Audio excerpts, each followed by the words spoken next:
Maka tentu saja bagi pasangan suami istri wajiblah dia mengetahui apa saja kewajiban-kewajibannya. Itu yang menjadi semangatnya, bukan terlebih awal dia memperhatikan apa hak-haknya. Ketika hak menjadi suatu semangat utama dalam menjalankan kerumah tanggaan, tentu akan berbuah kekecewaan demi kekecewaan, keributan demi keributan.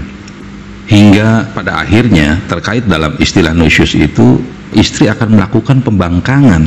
Pembangkangan dalam hal apakah ini?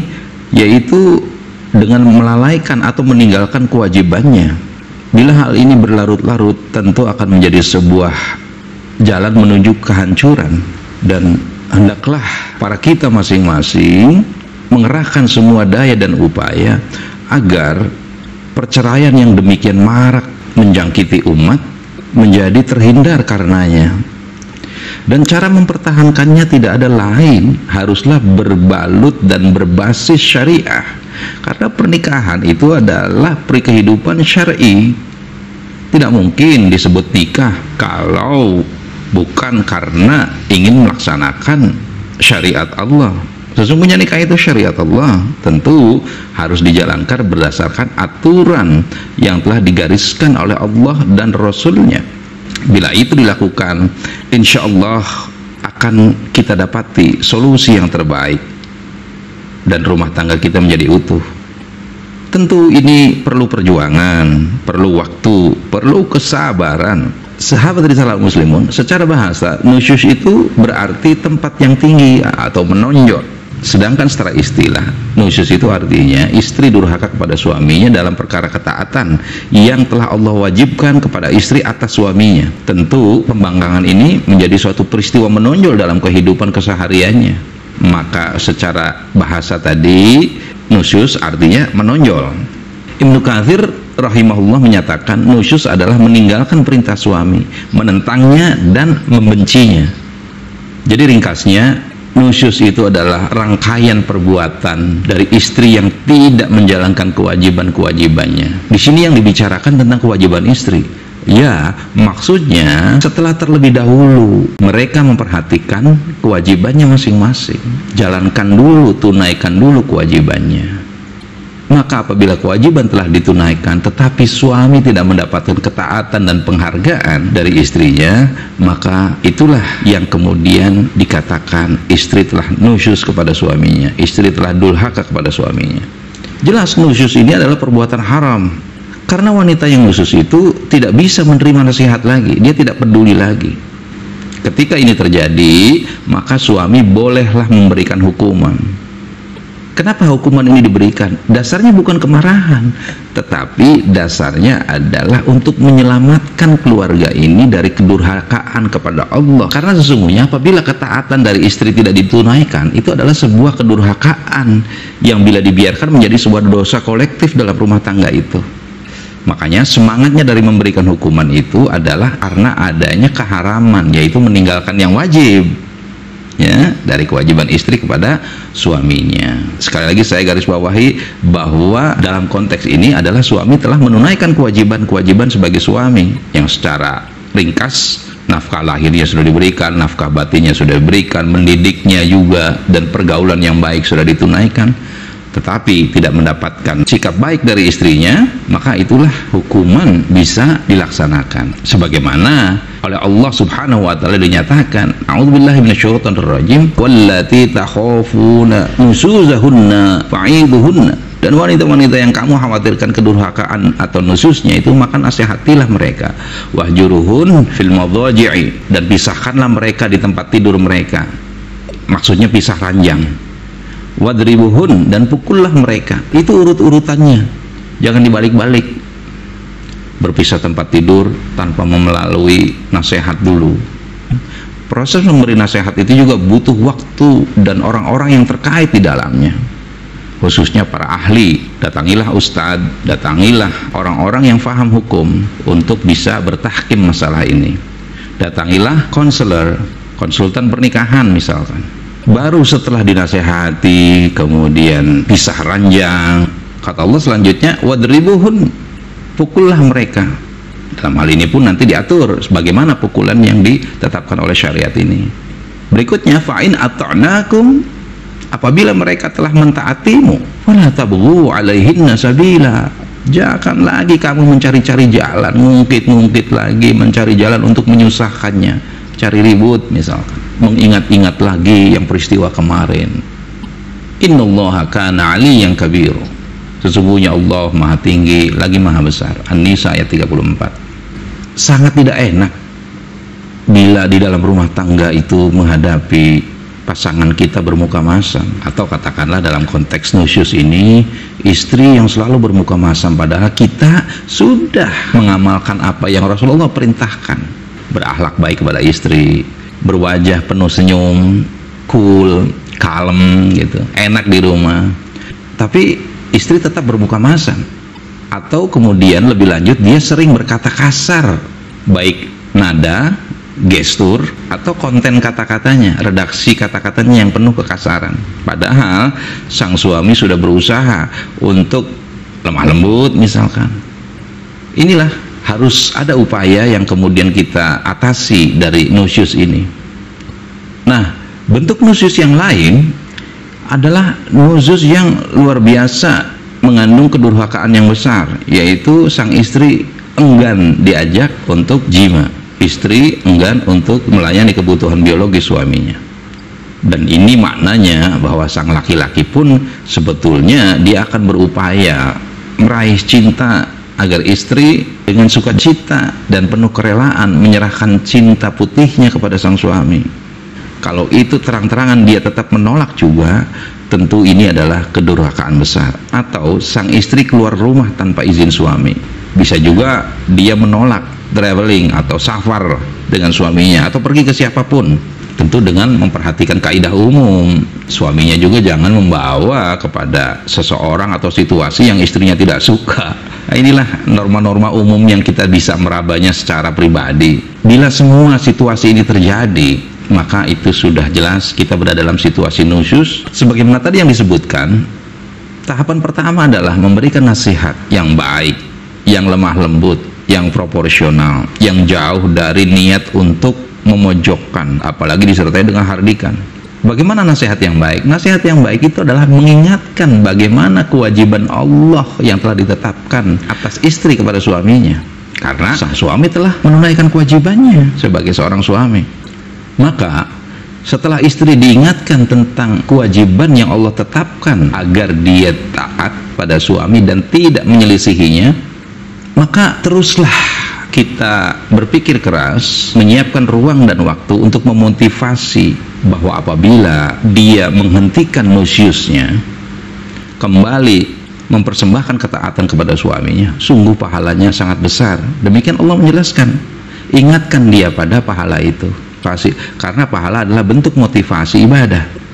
Semoga dengan ini yang diharapkan, setelah kita sabar melalui waktu yang begitu cukup kita tentukan, dan bila perlu, sebagaimana tadi disebutkan, kita melibatkan pihak-pihak yang tepat, alim ulama, ustadz, orang-orang yang faham tentang hukum-hukum pernikahan, untuk mendapatkan istri yang saleh.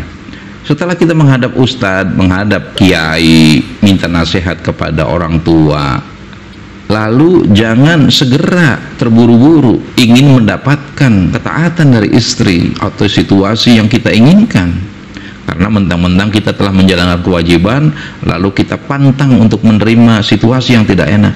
Bila begitu adanya, maka lagi-lagi kita telah dikuasai oleh situasi yang sangat merugikan nantinya.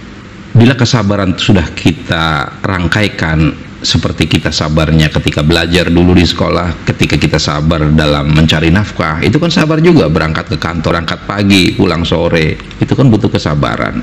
Untuk rumah tangga jelas harus lebih sabar lagi. Mudah-mudahan dengan itu Allah akan memberikan pertolongan dengan merubah istri kita menjadi solehah, menjadi taat, dan menjaga diri saat suami tidak ada di sisinya. Dan ingatkan juga kepada istri kita tentang ancaman Allah bagi wanita yang mendurhakai suami. Fahamkan dia tentang betapa pedihnya ancaman Allah dan tak mampunya kita akan menanggung siksa dari Allah di akhirat kelak. Siksa di dunia saja kita sepertinya tidak tahan, apalagi menanggung siksa di akhirat kelak. Maka jika istri kita telah menerima nasihat tersebut dan telah berubah, maka tidak boleh lagi kita masuk pada tahap berikutnya, yaitu pisah ranjang, memisahkan tempat tidur, tidak menggaulinya, atau bahkan memukulnya. Wah, tentu itu kekeliruan besar. Ayat ini jelas menuntun tahapan-tahapannya. Hidup memang butuh perjuangan dalam setiap aspeknya. Makanya beruntunglah kita memiliki Allah dan Rasulnya, memiliki Islam untuk menyelesaikan seluruh urusan kehidupan kita. Sahabat Ram, bila tahapan pertama pemberian nasihat ini tidak ada hasil, belum membuahkan hasil, dan dalam waktu yang sudah kita anggap begitu cukup lama tidak berhasil juga, maka langkah berikutnya adalah hajar. Apa hajar? Hajar itu secara singkat tadi pisah ranjang. Maknanya memboikot istri dalam rangka untuk menasehatinya untuk segera berhenti berbuat nusyuz. Sebagian Allah katakan wahjuruhunna fil madhaji'i, dan hajarlah mereka di tempat tidur mereka. Artinya pisah tempat tidur. Nah, mengenai cara menghajar ini, Ibnul Jauzi memberikan panduannya. Di antaranya tidak berhubungan intim dulu, tidak jima dulu. Terlebih lagi jika sang istri butuh, kita tolak keinginannya sebagai bentuk nasihat yang ruhnya sebetulnya kasih sayang untuk taat lagi kepada jalan Allah. Yang kedua, tidak mengajak bicara, boikot bicara. Model yang lain bisa juga dengan tidak mengajak bicara, namun masih tetap jima, masih tetap berhubungan intim. Inilah yang beliau katakan dalam kitabnya Zadul Masir. Nah, mana yang kita pilih? Tentu caranya diserahkan kepada kita. Mana yang paling banyak manfaat? Karena setiap orang keadaannya tidak sama. Maka mengekspresikan hajar itu juga macam-macam caranya. Intinya kita bebas memilih dengan azas nasihat yang baik, dengan semangat kasih sayang. Ketika suami sedang melakukan hajar sebagai tahapan yang kedua dari yang Allah telah gariskan dalam menyelesaikan nusyuz sang istri, hajar dari sang suami ini hendaknya dilakukan secara tertutup, tidak boleh semua orang tahu. Kita kan sering mendengar teman kita yang kebetulan masih jahil, dia bercerita bahwa dia tengah marah kepada istrinya dan diceritakannya semua aib-aibnya, kemarahannya, sehingga orang tahu semua apa yang menjadi aurat, yang menjadi aib dari keluarga tersebut. Jadi hajar ini haruslah dilakukan secara tertutup, hanya suami yang tahu.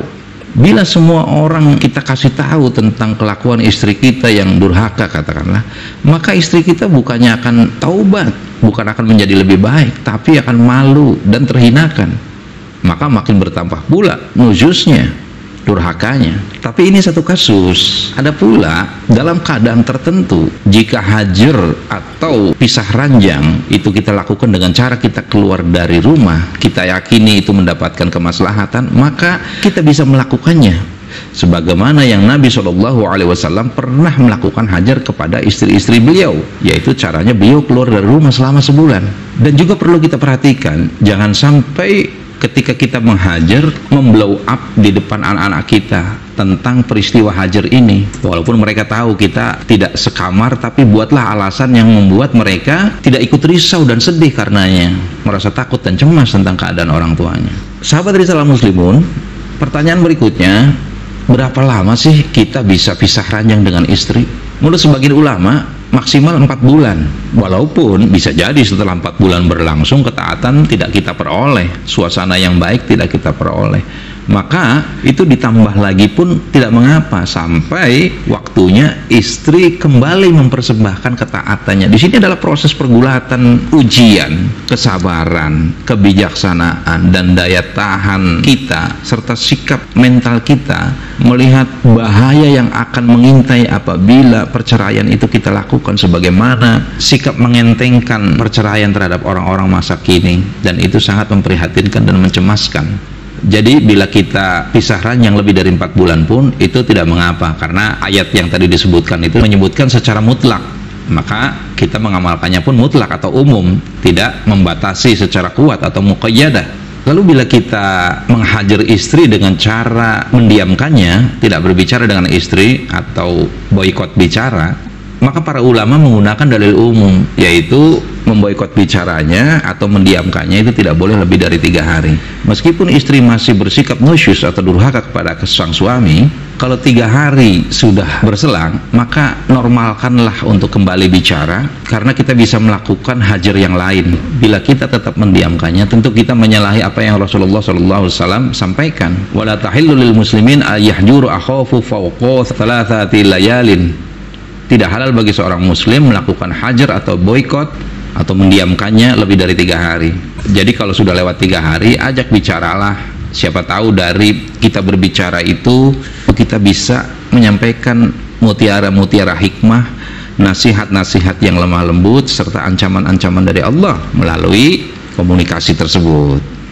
Sahabat risalah muslimun, jika cara ini juga tidak membuahkan hasil, malah keadaan makin memburuk, maka barulah kita melakukan tahapan yang ketiga. Tahapan pertama tadi nasihat, waktunya juga lama. Tahapan yang kedua mendiamkan istri, ya, atau dengan variabel hajar yang lain kita bisa pikirkan, misalkan tidak memberi nafkah, mengurangi jatahnya dan seterusnya. Maka apabila semuanya itu sudah dilakukan, barulah kita melakukan tahapan yang ketiga, yaitu memukul istri. Dibolehkan dengan memperhatikan aturan, yaitu formula atau cara memukul istri, yaitu pukulan yang seukuran dengan pukulan dengan siwak atau bantal yang lembut. Jadi bukan bertujuan menyakiti, karena orang yang sedang marah tidak akan mempan merasakan sakit, dia menjadi kebal sesaat itu. Ya, jadi bukan seperti Mike Tyson yang mendaratkan pukulannya ke wajah musuhnya, bukan begitu. Ungkapan dari Rasulullah pada haji wada tersebut, bagaimana istri wajib taat apabila suaminya melarang tempat duduk suaminya yang di rumah itu permadani ditempati oleh orang yang tidak disukai. Suami berhak untuk melarang, hanya tempat duduknya pun ditempati orang lain. Itu Rasulullah. Jika sang istri mengabaikan nasihat ini, maka Rasulullah katakan, fa'in fa'alna dzalik fadribuhunna dharban ghaira mubarrihin. Pukullah mereka dengan pukulan yang tidak membekas, pukulan yang ringan. Jangan sampai menimbulkan bekas tadi kan, memar-memar, apalagi pukulan yang menyebabkan tubuh rusak, bengkak, patah tulang lagi. Nah, ini tentu harus dihindari. Jadi pukulan yang bukan atas dasar emosi atau kemarahan yang meluap-luap. Lalu yang menjadi kisi-kisi berikutnya adalah tidak boleh lebih dari 10 pukulan. Sebagaimana hadis Nabi SAW, la tajlidu fawqa asyrati aswatin illa fi haddin min hududillah. Janganlah mencambuk lebih dari 10 cambukan kecuali dalam had dari aturan Allah. Hadis riwayat Bukhari dan Muslim. Lalu daerah mana yang dipukul? Rasulullah melarang keras untuk memukul daerah wajah. Wala tadribu wajha, dan janganlah engkau memukul istrimu di wajahnya. Hadis riwayat Abu Daud. Dalam suatu riwayat Aisyah menceritakan mengenai Rasulullah sallallahu alaihi wasallam, ma ra'aitu Rasulullah sallallahu alaihi wasallam dzuraba hadiman lahu qatta. Aku tidaklah pernah sama sekali melihat Rasulullah sallallahu alaihi wasallam memukul pembantu. Wala imra'atan lahu qattu. Begitu pula memukul istrinya. Wala dzuraba biyadihi syai'an qattu illa an yujahida fi sabilillah. Beliau tidaklah pernah memukul sesuatu dengan tangannya kecuali saat perang jihad di jalan Allah. Hadis riwayat Ahmad. Lalu memukul yang seperti apa lagi yang dibolehkan? Yakni pukulan yang mengandung manfaat untuk membuatnya berhenti berbuat nusyus. Kalau kita yakin pukulan itu tidak manfaat, maka tidak boleh dilakukan pukulan itu. Dan dari semua uraian ini, apabila istri kita telah mendapati kesadarannya kembali dan kembali kepada ketaatannya, maka berhentilah, jangan memukulnya lagi. Ya, Allah katakan, jika mereka telah mentaatimu, maka janganlah kamu mencari-cari jalan untuk menyusahkannya. Innallaha kana aliyyan kabira. Sesungguhnya Allah Maha Tinggi lagi Maha Besar. Inilah mudah-mudahan dari nasihat yang singkat ini kita bisa dapatkan ilmu yang sederhana, walaupun tidak mudah melaksanakannya. Tapi begitulah cara kita untuk mendapatkan mahkota-mahkota kehidupan berupa lezatnya iman, lezatnya Islam, dan nikmatnya taat dan berserah diri dalam aturan syariat. Aku qouli hadza wa astaghfirullah li wa lakum. Assalamualaikum warahmatullahi wabarakatuh.